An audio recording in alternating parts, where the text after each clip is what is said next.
মুস্তাকুর রহমান বাংলাদেশ ব্যাংকে যোগদান করেছেন। 11:15টার দিকে তিনি কেন্দ্রীয় ব্যাংকের প্রধান কার্যালয়ে আসেন।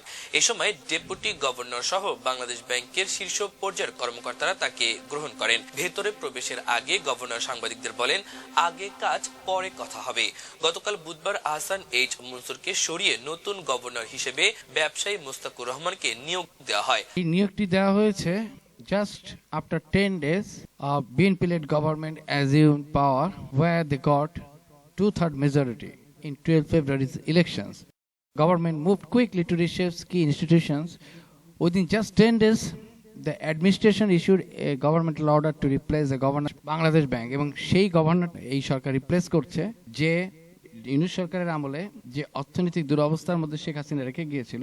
এই গভর্নর যে ইউনূস সরকারের অযোগ্য যে ব্যবস্থাপনা ছিল সরকারে, তার মধ্যে এই অবদান অনস্বীকার্য। তিনি ভালো কাজ করেছিলেন এবং এটা বলা হয় যে তিনি একটা স্টেবল অবস্থায় নিয়ে এসেছিলেন। তাকেই কিনা তারা সরিয়ে দেওয়ার জন্য সম্পূর্ণ বর্বরচিত এবং অগণতান্ত্রিক একটা ওয়ে তারা ব্যবহার করেছে।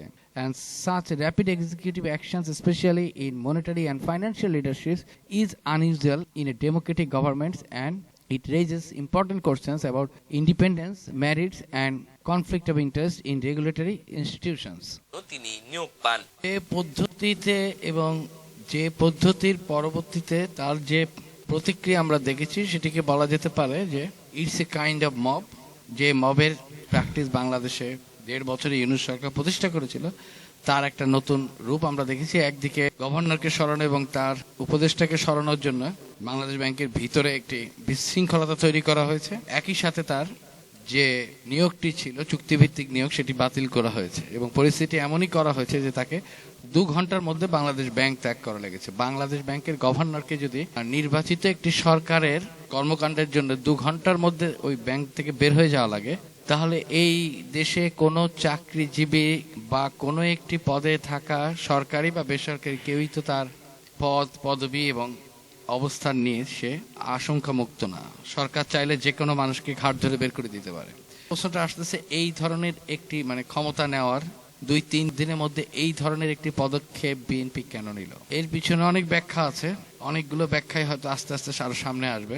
সেই সম্মিলিত ইসলামী ব্যাংক পিএলসির পুরো মার্জারটা যাতে ঘটতে না পারে সেটা ঠেকাতে আর আগের মালিক তার মানে এসালমকে ফিরিয়ে দিতে বাংলাদেশ ব্যাংকের একদম কর্মকর্তা তার বিরুদ্ধে এই ষড়যন্ত্র চালাচ্ছে। বাংলাদেশের কেন্দ্রীয় ব্যাংক বাংলাদেশ ব্যাংকে এক নজিরবিহীন ঘটনায় মবের মুখে বিক্ষোভের জেরে রাতারাতি গভর্নরের বদল ঘটে গেছে। গতকাল দুপুরবেলা নাগাদ আগের governor Ahsan H Mansur television স্ক্রলে তাকে আর বাংলাদেশ ব্যাংকের গভর্নর পদে রাখা হবে না এমন খবর দেখবার পর 7 তাড়াতাড়ি প্রহরার মধ্যে বাংলাদেশ ব্যাংক ত্যাগ করেছেন। আর আজ সকালেই বাংলাদেশ ব্যাংকে গিয়ে কাজে যোগ দিয়েছেন নতুন গভর্নর মুস্তাকুর রহমান। আমরা শেখ হাসিনার আমলে দেখেছি যে ডিজিএফআই, এনএসআই এর ইন্টেলিজেন্সের লোকজন ব্যাংকের ডিরেক্টরশিপ পাল্টানোর জন্য তাদেরকে জোর করে ধরে এনে সিগনেচার দিয়ে ভয়ভীতি দিয়ে ছেড়ে দেওয়া হতো। এভাবে ইসলামী ব্যাংকের দখল নেওয়ার ক্ষেত্রে এই এসালম গ্রুপ বড় ভূমিকা পালন করেছিল। এখন এই বক্তব্য যদি সঠিক হয় যে এসালমকে তার দখলদারিত্ব ফিরায় দেওয়ার জন্য এই পদক্ষেপ নেওয়া হয়েছে এবং এর পিছনে আছে বর্তমান স্বরাষ্ট্রমন্ত্রীর ইন্ধন বা বিএনপির একটা বড় ইন্ধন, তাহলে সেটা অবাক হওয়ার কিছু নেই। কিন্তু সেটা এত নির্লজ্জভাবে ক্ষমতা নেওয়ার 2 দিনের মধ্যে এই ঘটনা। বাংলাদেশ ব্যাংকের নতুন গভর্নর মুস্তাকুর রহমান পেশায় ব্যবসায়ী, গার্মেন্টস ব্যবসায়ী। হেরা সোয়েটার্স নামক এক গার্মেন্টস কারখানার মালিক তিনি এবং তার নিজের 89 কোটি টাকা ঋণ খেলাপি হয়েছিল। 2025 ডিসেম্বরে নির্বাচনের আগে তিনি ঋণ পুনঃতফসিল করে নিয়েছেন কিংবা ঋণ রিস্কেডিউল করেছেন। তো এমন এক ব্যক্তির হাতে, যিনি কিনা ব্যবসায়ী, যার প্রতিদিন তার স্বার্থ সংশ্লিষ্ট কাজকর্মই থাকবে বাংলাদেশের বিভিন্ন ব্যাংকের সঙ্গে, তাকে ঋণ নিতে হবে, ঋণ খেলাপি হলে ঋণ পুনঃতফসিল করতে হবে, এলসি খুলতে হবে, এমন এক ব্যক্তিকে বসানো হয়েছে বাংলাদেশ ব্যাংকের কেন্দ্রীয় ব্যাংকের শীর্ষ পদে, যিনি এখন থেকে বাংলাদেশের ব্যাংকিং খাতে সুশাসন আনয়ন, ব্যাংকিং খাতে শৃঙ্খলা আনয়ন, ব্যাংকিং নীতি, অর্থনীতি, মুদ্রানীতি প্রণয়নে মূল ভূমিকা পালন করবে। Rapid removal of one governor and appointments of the another one with recent debt exposures brings forward fundamental questions. The first one is it plausible for a regulator to be completely separate from prior business interest? যখন সে একজন ঋণ গ্রহীতা এবং সেই ঋণ দিতে তিনি ব্যর্থ হয়েছেন, এরকম একটি অবস্থান থেকে তাকে কি পুরোপুরিভাবে আগের কর্মকাণ্ড থেকে তিনি মুক্ত হয়ে এখানে আসতে পারবেন? সরকার যে কথাটা বলছে এটা কি আদৌ সত্য হতে পারে? সত্য হওয়ার কোনো সম্ভাবনা নেই। The government has publicly asserted that the new governor has no connections to his prior business activities. তাহলে কি এই 90 লাখ টাকা এই সরকার শোধ করে দিচ্ছে এবং তিনি তার গার্মেন্টস এর যে ওনারশিপ আছে সেটা থেকে তিনি কি নিজেকে গার্মেন্টসটাকে কি তিনি একটা চ্যারিটি ফাউন্ডেশন হিসেবে তিনি এটিকে লিখে দিচ্ছেন? তাহলে factually as long as obligations or financial links remain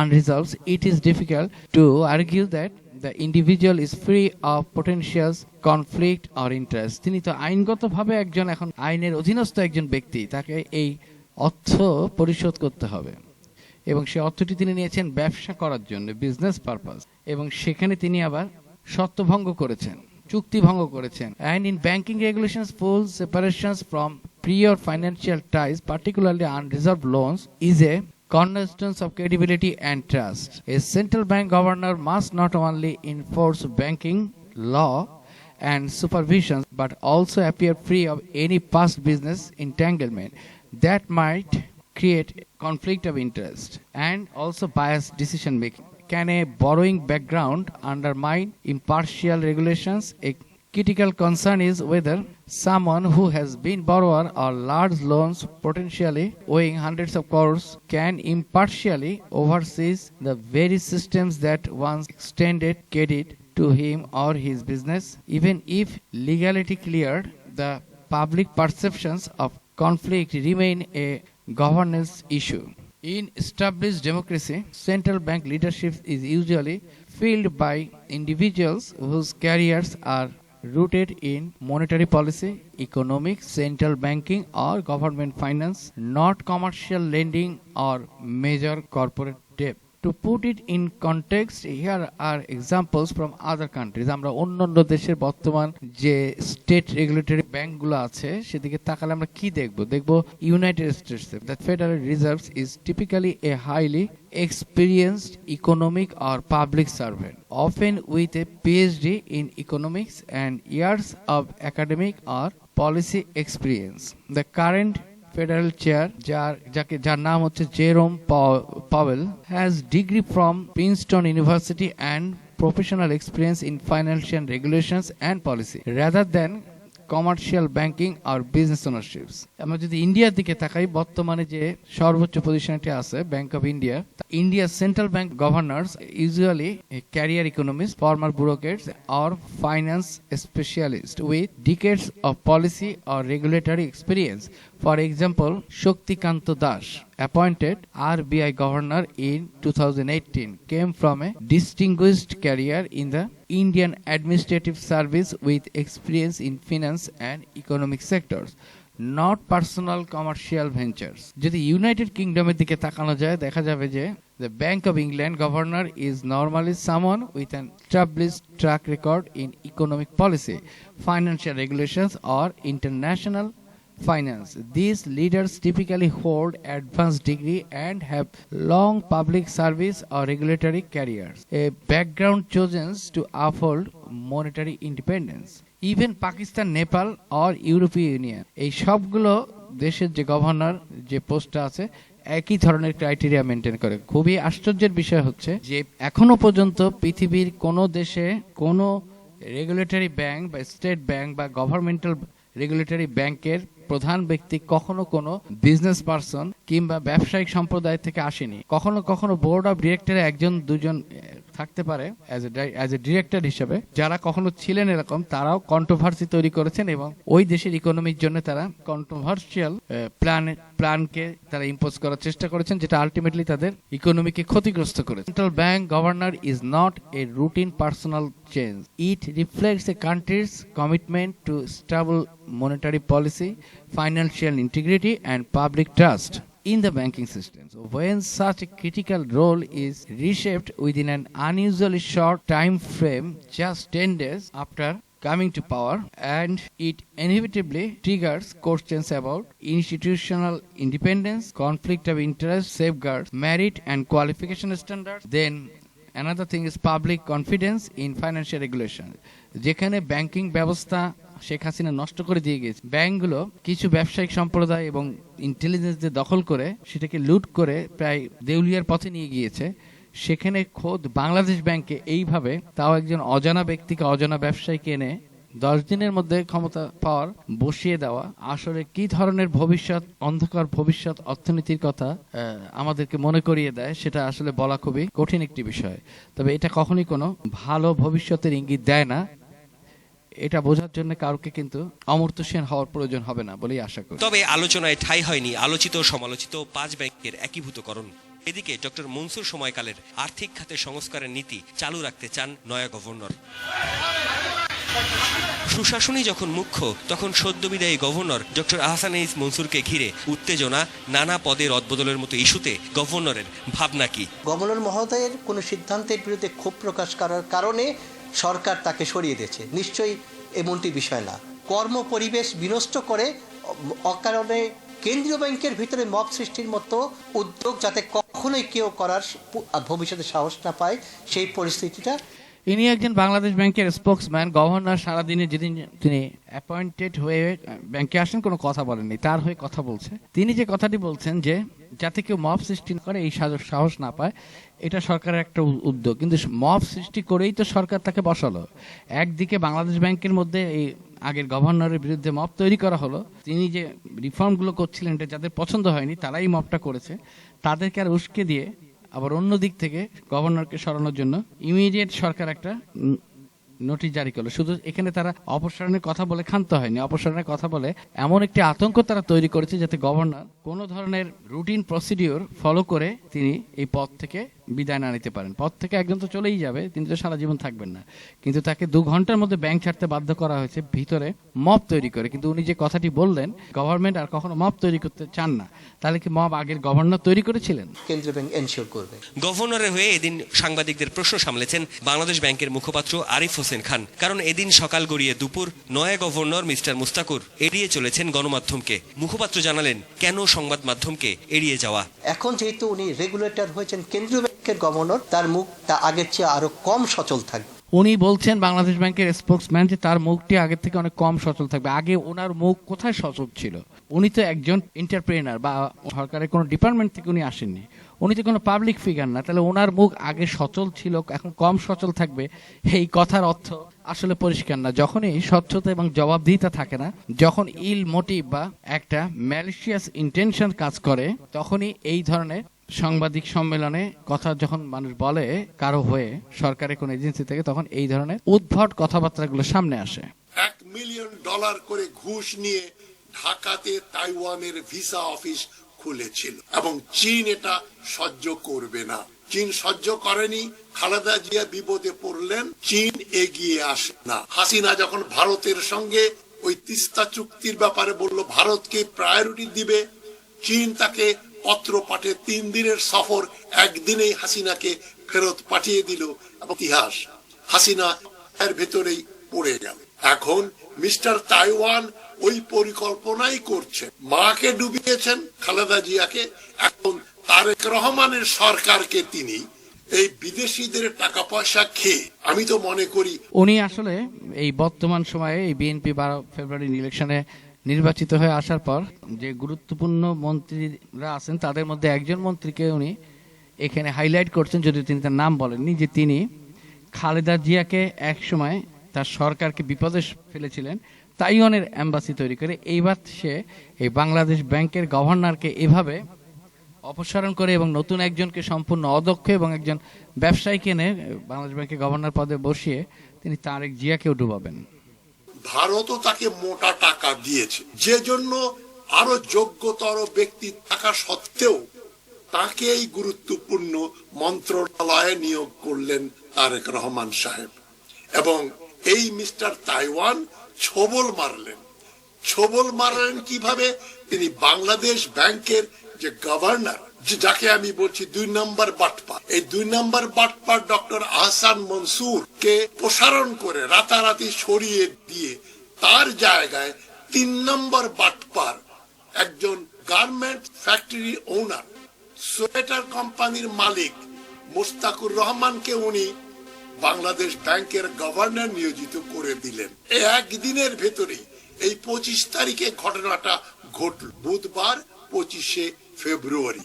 doctor Yunus যেভাবে তাড়াহুড়া করে নির্বাচনের 3 দিন আগে মার্কিন যুক্তরাষ্ট্রের সঙ্গে চুক্তি করলেন, 15টা বোয়িং বিমান কিনবে, যুদ্ধাস্ত্র কিনবে, পেট্রোল কিনবে, কৃষিজাত পণ্য কিনবে, তুলা কিনবে, নির্বাচনের 3 দিন আগে। ওই ডক্টর ইউনূসও বাটপারি করেছেন, কেন ওই বাটপারি মানে এই যে 15টা বিমান যুদ্ধাস্ত্র কিনলে অনেক কিকব্যাক আসে, টাকা পয়সার লেনদেন হয়। তাই তাড়াহুড়া করে নির্বাচনের পরে পার্লামেন্টে এটা আলোচনা হবে, এই সমস্ত ঝামেলার ভিতরে ডক্টর ইউনূস গেলেন না। ঠিক একই ভাবে এই যে বড় বাটপার মিস্টার তাইওয়ান, বাংলাদেশ ব্যাংকের গভর্নর যেন এক রাতের ভিতরেই নিয়োগ দিতে হবে। ডেপুটি গভর্নর আছেন, তিনি 1 মাস 2 মাস 3 মাস 6 মাস অ্যাক্টিং গভর্নর হিসেবে কাজ করতেন। তারপরে তারেক রহমানের সরকার ইন্টারভিউ নিয়ে, বিভিন্ন জায়গায় খোঁজ খবর নিয়ে, যাদের ব্যাংকের চাকরির অভিজ্ঞতা আছে, বাংলাদেশ ব্যাংক না হলেও কমার্শিয়াল ব্যাংকে চাকরি বাকরি করেছেন এবং পড়াশোনা জানালো, অর্থনীতি ব্যাংকিং যিনি বোঝেন, তার মতো একজনকে নিয়োগ দিতে পারতেন। সরকার আগের গভর্নরের নিয়োগ বাতিল করেন, ঠিক তার আগের দিন আগের গভর্নরের সাথে অর্থমন্ত্রী একটি মিটিংয়ে বসেছিলেন এবং সেই মিটিংয়ে তাদের মধ্যে কি কথা হয়েছিল সেটা ওভাবে পরিষ্কার না হলেও বলা যেতে পারে যে যে ব্যাংকগুলো দখল হয়ে গিয়েছিল সেই ব্যাংকগুলোকে রিশিডিউল করে 5টি ব্যাংকে এক করার একটি প্রস্তাবনা ছিল এবং সে ব্যাপারে হয়তো আরো কিছু তার মধ্যে থাকতে পারে। যে জিনিসগুলো যদি বর্তমান গভর্নর করে যেতে পারতেন বা করে ফেলতেন তাহলে সেটাকে মনে পরিবর্তন করা কঠিন হয়ে যেত এবং সেটি করে ফেললে বাংলাদেশের যে নতুন সিন্ডিকেট তৈরি করা, ব্যবসায়ী, সরকার, সরকারের মন্ত্রীদের একসাথে মিলে এবং একই সাথে অন্যান্য রাষ্ট্রের পলিসি মেকারদের একটা যে সিন্ডিকেট তৈরি হয়, যেভাবে বাংলাদেশকে শেখ হাসিনা নষ্ট করেছে, সেইটার পুনঃপ্রবর্তন করাটা হয়তো সমস্যা হয়ে যেত। এই কারণেই রাতারাতি একদিকে মব এবং অন্যদিকে একজন অপরিচিত, অদক্ষই বলা যেতে পারে একজন গভর্নরকে এনে বসানো হয়েছে, যাতে তিনি আর কোনো পরিকল্পনা গ্রহণ করতে না পারেন অথবা তার কোনো কর্মকাণ্ড যাতে জনগণের পক্ষে না যেতে পারে, সেটি আসলে এই ধরনের পদক্ষেপের একটি মূল কারণ। এসব প্রণয়নে মূল ভূমিকা পালন করবেন। জামায়াতে ইসলামীর পক্ষ থেকে আনুষ্ঠানিকভাবে আমির শফিকুর রহমান, জেনারেল সেক্রেটারি মিয়া গোলাম পারওয়ার, তারা আনুষ্ঠানিক প্রতিক্রিয়া জানিয়ে এমন মবের মুখে যে বাংলাদেশ ব্যাংকের গভর্নর পাল্টে গেল এবং বাংলাদেশ ব্যাংকে এহেন একজন ঋণখেলাপি ব্যবসায়ীকে নিয়োগ করা হলো গভর্নর পদে, এর প্রতিবাদ জানানো হয়েছে। ঘটনার সূত্রপাত হয় নির্বাচনের পরপরই। 12ই ফেব্রুয়ারি নির্বাচনের পর 17ই ফেব্রুয়ারি তারেক রহমান সরকার শপথ গ্রহণের ঠিক আগের দিন আগের গভর্নর আহসান এইচ মনসুর তিনি একটা পরিচালনা পর্ষদের বৈঠক ডাকেন ডিজিটাল ব্যাংকের লাইসেন্স কাকে দেবেন সেটা চূড়ান্ত করতে, এবং সেদিনই মানে 16ই ফেব্রুয়ারিতেই ব্যাংকার্স ওয়েলফেয়ার অ্যাসোসিয়েশন থেকে কেন্দ্রীয় ব্যাংকের কর্মকর্তাদের একটা অংশ সংবাদ সম্মেলন করে বলে যে গভর্নর নতুন সরকার আসার আগে ডিজিটাল ব্যাংকের লাইসেন্স দিতে এত অস্থির হয়েছেন কেন, তার বিশেষ লক্ষ্য একটা বিশেষ গোষ্ঠীকে কাজ পাইয়ে দেওয়ার।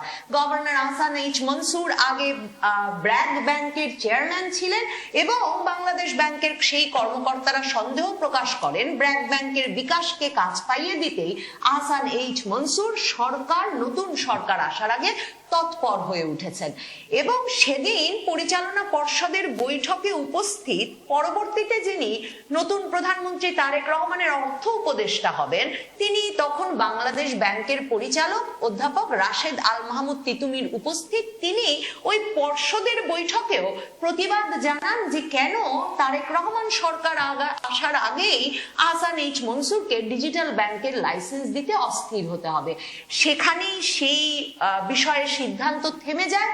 কিন্তু আহসান এইচ মনসুর গভর্নর এই যে তার বিরুদ্ধে সংবাদ সম্মেলন করতে চলে গেছে বাংলাদেশ ব্যাংকের একদল কর্মকর্তা, তাদের বিরুদ্ধে আইনি পরামর্শ নিয়ে ব্যবস্থা গ্রহণের সিদ্ধান্ত নেন এবং এই কর্মকর্তাদের কয়েকজনকে ট্রান্সফারের আদেশ দেন। এর প্রতিবাদে বিক্ষোভ চলছিল বাংলাদেশ ব্যাংকে। প্রায় 300-400 কর্মকর্তা মিলে বিক্ষোভ করে যাচ্ছিলেন গতকাল সকাল থেকে এবং ওই বিক্ষোভ যখন চলছে তখনই হঠাৎ করে বাংলাদেশ ব্যাংকের কর্মকর্তারা গভর্নর আহসান এইচ মনসুর সহ সকলেই দেখতে পান, টেলিভিশন স্ক্রলে খবর বের হয় যে সরকার আহসান এইচ মনসুরকে সরিয়ে দিচ্ছেন, গভর্নর হিসেবে নিয়োগ দিতে যাচ্ছেন মুশতাকুর রহমানকে। আহসান এইচ মনসুরকে তখন ডেপুটি গভর্নররা এবং তার নিরাপত্তার দায়িত্বে নিয়োজিত ব্যক্তিবর্গ পরামর্শ দেন যে তার বেরিয়ে যাওয়াই ভালো হবে এবং তাদের প্রহরায় একরকমের মানে গভর্নর আহসান এইচ মনসুর বেরোতে পেরেছেন বটে, কিন্তু গভর্নরের একজন উপদেষ্টাকে রীতিমতো মপ করে টেনে হিচড়ে তার অফিস থেকে বের করে গাড়িতে তুলে বাংলাদেশ ব্যাংক থেকে বিদায় দেওয়া হয়েছে। কাজেই আহসান এইচ মনসুর যে সময় মতো বেরিয়ে পড়েছিলেন এবং মবের হাত থেকে বেঁচে গেছেন তার ফলে এতে কোনো সন্দেহ নাই। মোশতাকুর রহমান নতুন নিযুক্ত যেই গভর্নর, তিনি বিএনপির রাজনীতির সঙ্গে সরাসরি সম্পৃক্ত জামায়াতে ইসলামী এই যে তার নিয়োগে যে প্রতিবাদ জানিয়েছে সেখানে উল্লেখ করেছেন যে নতুন গভর্নর মোশতাকুর রহমান বিএনপির নির্বাচন পরিচালনা কমিটির সদস্য ছিলেন। তার ভাই নারায়ণগঞ্জ যেখানে তাদের বাড়ি সেখানে থানা বিএনপির নেতা, সে খবরও সংবাদ মাধ্যমে বেরিয়েছে। তাহুড়া করে এই যে 3 নম্বর পাটপার মোশতাক, যার ঢাকা ইউনিভার্সিটির অ্যাকাউন্টিং থেকে একটা ডিগ্রি আছে আর একটা কি যেন একটা ছোটখাটো ডিগ্রি আছে, ওনার কোনো পিএইচডি বা অর্থনীতির উপর কোনো ডিগ্রি নেই। সবচেয়ে বড় কথা, কোনো ব্যাংকে চাকুরির কোনো অভিজ্ঞতা নেই। মানে ওনার ব্যাংকিং এর অভিজ্ঞতা আর আমার অভিজ্ঞতা এক। আমিও ব্যাংকে চাকরি করিনি, উনিও করেননি।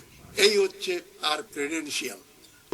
এটা আপনারা প্রশ্ন করেন এবং আমি তারেক রহমান সাহেবকে বলছি, মিস্টার রহমান, আপনার এই প্রথম 7 দিনের যে কার্যকলাপ আমি কিন্তু বাহবা দিয়েছি।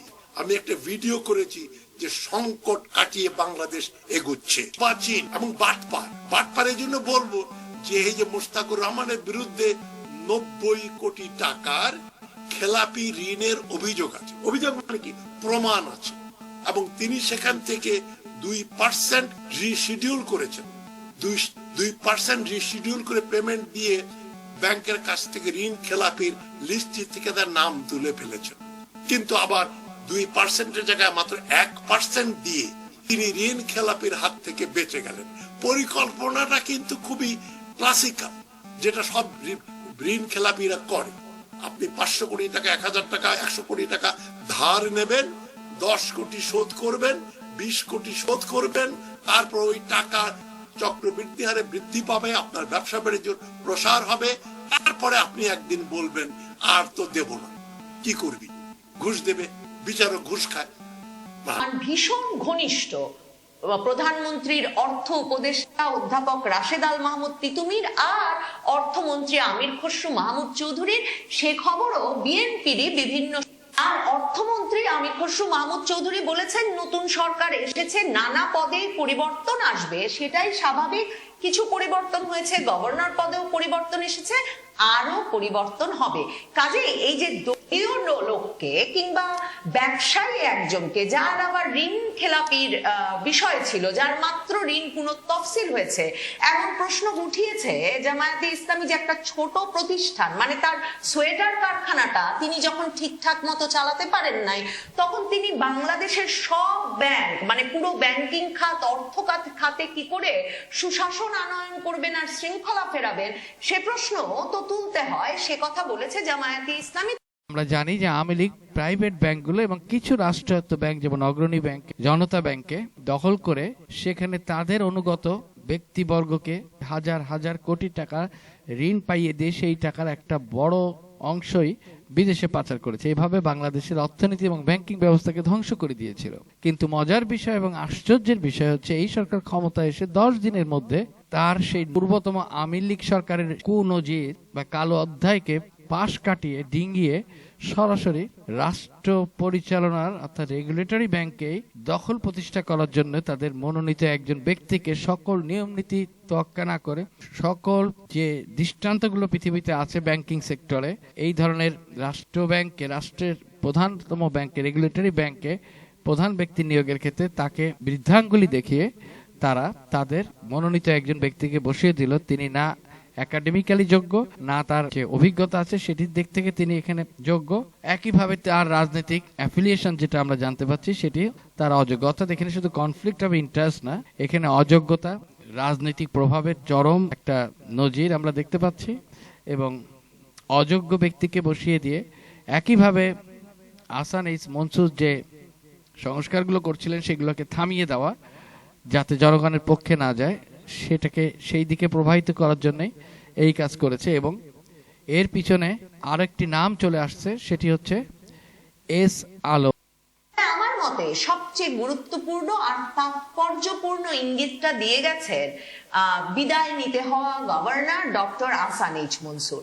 যখন যেদিন তার শেষ কর্মদিবস, মানে তিনি তো তখনও জানতেনও না যে এটাই তার শেষ কর্মদিবস হবে, সেই শেষ কর্মদিবসে যখন বাংলাদেশ ব্যাংকের 30 তলা ভবনের সামনে তার বিরুদ্ধে বিক্ষোভ চলছে কর্মচারীদের, তখন আহসান এইচ মনসুর নিজেও একটা সংবাদ সম্মেলন ডাকেন এবং সেই সংবাদ সম্মেলন ডেকে তিনি বলেন একটা কুচক্রী মহল মার্জ হওয়া ব্যাংকগুলোর পুনরুদ্ধার প্রক্রিয়াকে ব্যর্থ করতে চায় যাতে ভবিষ্যতে সেগুলো আবার আগের মালিকদের হাতে ফিরে যায়। গভর্নরের ভাষ্য, ব্যাংক একীভূতকরণ ও দুর্বল ব্যাংক উদ্ধারের প্রক্রিয়া নিয়ে কিছু কর্মকর্তার কর্মকাণ্ড, ষড়যন্ত্র এবং অপপ্রচার। তার মানে আহসান এইচ মনসুর বলছেন ওই যে 5টা ইসলামী ব্যাংককে একত্র করে মার্জ করে তারা যে সম্মিলিত ইসলামী ব্যাংক গড়ে তুলেছেন, সেই সম্মিলিত ইসলামী ব্যাংক পিএলসির পুরো মার্জারটা যাতে ঘটতে না পারে সেটা ঠেকাতে আর আগের মালিক তার মানে এস আলমকে ফিরিয়ে দিতে বাংলাদেশ ব্যাংকের একদল কর্মকর্তা তার বিরুদ্ধে এই ষড়যন্ত্র। বিএনপি নামক রাজনৈতিক দলটা গত 1.5 বছরে মবের সাথে সরাসরি জড়িত ছিল না, যদিও তাদের নামে অহরহ চাঁদাবাজি, এমনকি দলের মধ্যে কোন্দলের কারণে বহু হত্যাকাণ্ড ঘটিত হয়েছে, চাঁদার টাকা নিয়ে হত্যাকাণ্ড হয়েছে, দখলবাজি নিয়ে হত্যাকাণ্ড হয়েছে, এরকম নানা কিছু ঘটেছে। কিন্তু তারা সরাসরি মবের সাথে সংযুক্ত ছিল না, এক্সেপ্ট ওয়ান পার্টিকুলার ইনসিডেন্ট। সেটা হচ্ছে এই ইলেকশনের সময় তাদের মনোনীত সংসদ সদস্যরা, মানে সংসদ সদস্য পদের জন্য যারা কন্টেস্ট করতেছে, এরকম প্রার্থীদের অনেকের বিরুদ্ধে ঋণ খেলাপের অভিযোগ ছিল, অনেকের বিরুদ্ধে দ্বৈত নাগরিকত্বের অভিযোগ ছিল, বাদে হয়তো আরো অভিযোগ ছিল। এই মানুষগুলোকে উতরে দেওয়ার জন্য নির্বাচন কমিশন অফিসকে একরকম 2 দিন তারা অবরুদ্ধ করে রেখেছিলেন। সেই অর্থে বলা যেতে পারে যে বিএনপি দেশের জন্য মব করে না, হয়তো অন্য কোনো এজেন্ডা বাস্তবায়নের জন্য করে না, কিন্তু দুর্নীতিবাজ এবং ঋণ খেলাপিদেরকে সমাজে পুনঃপ্রতিষ্ঠা করার জন্য তারা এই কাজটি করেছে দলীয় স্বার্থে। এবারেরটাও তাই।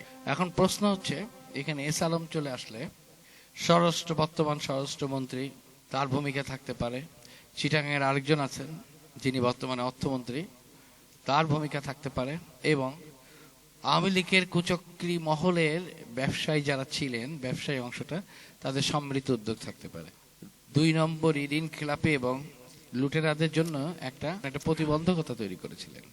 এই কারণে এত তড়িঘড়ি করে তাকে সরানো হয়েছে। যে 5 ব্যাংকের সমন্বয়ে যে ব্যাংকটা, সেটা আনুষ্ঠানিকভাবে চালু করতে পারে নাই বাংলাদেশ ব্যাংক এবং অন্তর্বর্তীকালীন সরকার এই কাজটা সেরে যেতে পারে নাই, কারণ একদিকে আমানতকারীরা আপত্তি জানাচ্ছিলেন যে মার্জ হয়ে গেলে কি ঘটবে সে সম্পর্কে তাদের একটা সন্দেহ ছিল। 5 ব্যাংকের যে 18,000 কর্মচারী আছেন, যাদের আবার বেশিরভাগই চট্টগ্রাম অঞ্চলের, তারা প্রতিবাদ জানাচ্ছিলেন।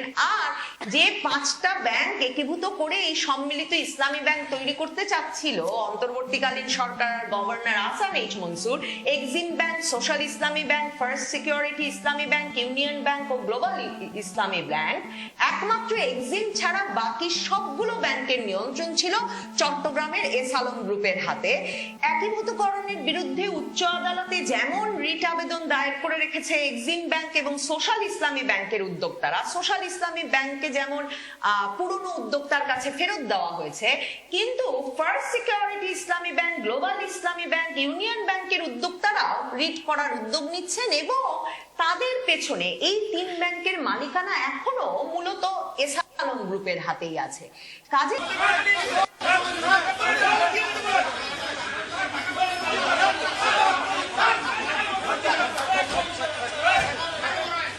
কাজে এটা খুব পরিষ্কার হয়ে যায় যে আমরা জানি বর্তমান স্বরাষ্ট্রমন্ত্রী এবং চিটাগাংয়ের আরেকজন যে বিএনপির প্রভাবশালী নেতা অর্থমন্ত্রী, এদের সবার সাথেই চট্টগ্রাম অঞ্চলের ব্যবসায়ী এস আলম গ্রুপের সম্পর্ক নিয়ে যে কথাবার্তা সামাজিক যোগাযোগ মাধ্যমে এর আগে আমরা শুনেছি, তার যে একটা বহিঃপ্রকাশ থাকবে, তারা যে এস আলম গ্রুপকে রক্ষা করবে এবং তাদেরকে আবার তাদের দখল করা ব্যাংকগুলোকে পুনরায় দখল করতে সাহায্য করবে। এবং এখানে আরেকটি বিষয় চলে আসে যে ইসলামী ব্যাংক জামাত ইসলামের মাধ্যমে প্রতিষ্ঠিত একটি ব্যাংক, সেই ব্যাংকে জামাত ইসলামী আবার দখল যদি তারা পায়, অর্থাৎ তাদের আসল মালিকদের কাছে যদি এটি রয়ে যায়, সেটি বিএনপির মাথা ব্যথা হবে। বিএনপি যেহেতু জামাতকে এখন তার রাজনৈতিক প্রতিদ্বন্দ্বী হিসেবে দেখে, তাহলে একই সাথে ব্যবসায়িক সম্প্রদায়কে, ইসলামের মতো ব্যবসায়ীকে সুবিধা পাইয়ে দেওয়া, ব্যক্তি এবং দলীয় সুবিধা অর্জনের বিনিময়, এবং এটার মাধ্যমে একটি সিন্ডিকেট তৈরি করে আগামী দিনে লুট করা, টাকা পাচার করার একটি নতুন পদ্ধতি নতুন করে চালু করা আওয়ামী লীগের মডেলে, সেটি যেমন সুবিধা করে দেবে, অন্যভাবে জামাতকেও প্রতিহত করা দরকার। কারণ ইসলামী ব্যাংকগুলো যদি আলটিমেটলি মার্জ করে, তাহলে এখানে জামাতেরই নেতৃত্ব প্রতিষ্ঠিত হবে এবং সেটি বাস্তবসম্মত এবং সেটি আইনগতভাবে বৈধ, কারণ এটি তো জামাতের তৈরি করা ব্যাংক। সেটি যাতে না হতে পারে সেইটা প্রতিবন্ধকতা তৈরি করার জন্য এই কর্মকাণ্ডটি নেওয়া হয়েছে। একইভাবে লুটপাটের বিষয়টি তো আগামী দিনে আছেই। বাংলাদেশের পোশাক খাতের ব্যবসায়ীরা ওনাকে খুব ভালো চিনেন না। উনি যদিও বিজেএমের বিভিন্ন কমিটিতে ছিলেন, ওনার হিসাব বিজ্ঞানে উনি ঢাকা বিশ্ববিদ্যালয় থেকে পড়াশোনা করেছেন, এরপরে FCMA করেছেন, অর্থাৎ উনি একজন হিসাববিদ। কিন্তু উনি হিসাববিদ যে পেশাটা, এই পেশাটা উনি কন্টিনিউ করেনি, উনি ব্যবসায় যুক্ত হয়ে পড়েছেন। ওনার এর পাশাপাশি আরো অনেক ব্যবসা আছে উনি বাংলাদেশের বিভিন্ন ব্যবসায়ী সমিতির সদস্য, আবাসন খাতের ব্যবসা, ট্যুরিজম সেক্টরের ব্যবসা, আরো বিভিন্ন ব্যবসার সাথে যুক্ত। অর্থাৎ বাংলাদেশের ব্যবসাটা উনি ভালো বুঝেন বলে আমরা মনে করতেছি এখন পর্যন্ত। এখন উনি অর্থনীতিতে গভর্নর হিসেবে উনি ওনার কি রোল প্লে করবেন, এটা হয়তো উনি দায়িত্ব নিলে বোঝা যাবে। গভর্নর, বাংলাদেশ ব্যাংকের গভর্নরের কথা বলছি, আহসান এইচ মনসুরের সঙ্গে যা হয়েছে সেটি শোভন হয়নি। অন্যভাবে হতে পারত, তিনি সম্মানজনক বিদায় নিতে পারতেন এবং তিনি এটি ডিজার্ভ করেন না। তার প্রতি যে আচরণ বিএনপি সরকার করেছে, জাহিদ হোসেন এই কথা বলেছে এবং তিনি এটিও বলেছেন যে ভবিষ্যতে কোনো যোগ্য লোক বাংলাদেশ ব্যাংক গভর্নর পোস্টের জন্য আগ্রহ দেখাবেন না। আর ঢাকা বিশ্ববিদ্যালয়ের অর্থনীতির অধ্যাপক এবং সানেমের নির্বাহী পরিচালক সেলিম রায়হান বলেছেন যে সব মহলে এখন এইটি আলোচিত হচ্ছে যে বিএনপি সরকার সত্যিকার অর্থেই ব্যাংকিং সেক্টরের সংস্কার চাচ্ছে কিনা। তো প্রিয় দর্শক শ্রোতা, দুজন বিশেষজ্ঞের অভিমত ব্যক্ত করলাম। আর যেই বিষয়ে কথা বলতে চাইছি সেটি হলো বাংলাদেশ ব্যাংকের সদ্য বিদায়ী গভর্নর আহসান এইচ মনসুরের অসময়ে বিদায় নেয়া এবং কিছুটা অসম্মানজনকভাবে। তো ক্ষমতা নেয়ার পর থেকে, বা অন্যভাবে বলতে গেলে মসনদে বসবার পর থেকে, প্রধানমন্ত্রী জনাব তারেক রহমান বিতর্কিত যে কয়েকটি সিদ্ধান্ত নিয়েছেন, তার মধ্যে অন্যতম হল আহসান এইচ মনসুরকে সরিয়ে দেয়া, অপ্রত্যাশিতভাবে এবং কিছুটা অসম্মানজনকভাবে। যা সত্যিকার অর্থে তিনি ডিজার্ভ করেন। আমরা জানি প্রিয় দর্শক শ্রোতা, আহসান এইচ মনসুরের দীর্ঘ ব্যাংকিং অভিজ্ঞতা রয়েছে। অন্তর্বর্তীকালীন সরকারের সময় তিনি নিয়োগ পেয়েছেন এবং যেই সময়টিতে তিনি দায়িত্ব নিয়েছিলেন বাংলাদেশ ব্যাংক গভর্নর হিসাবে, সেই সময়টি কিন্তু অত্যন্ত তাৎপর্যপূর্ণ ছিল বিভিন্ন কারণে। অস্থির একটি সময়, সেটি বলাই বোধহয় বেশি সঙ্গত। তো এই সময়ে দায়িত্ব নিয়ে একেবারেই ভঙ্গুর একটি অর্থ ব্যবস্থা, সেটি কিন্তু তার সময়ই ঘুরে দাঁড়িয়েছে। ব্যাংকিং সেক্টরে যতটুকু শৃঙ্খলা এসেছে তার সময়ই কিন্তু হয়েছে। অধ্যাপক ইউনূস সরকারের সাফল্য ব্যর্থতা নিয়ে যখন আলোচনা করা হয় বিভিন্ন মহলে, দেশে বিদেশে, আন্তর্জাতিক সংবাদ মাধ্যমগুলো বিশ্লেষণে জানিয়েছে তার সাফল্যের মধ্যে অন্যতম প্রধান বলে গণ্য হয় অর্থ সেক্টরে, অর্থনৈতিক খাতে স্থিতিশীলতা আনয়ন। অনেকখানি স্থিতিশীল হয়েছে অর্থনীতি। যতটা না তিনি কেন সরলেন, তাকে কেন সরানো হলো, বিতর্কিত হয়েছে, সমালোচিত হয়েছে, তার চাইতে অনেক বেশি সমালোচিত হচ্ছে এবং আলোচিত হচ্ছে যে প্রক্রিয়ায় তাকে সরানো হলো সেই বিষয়টি।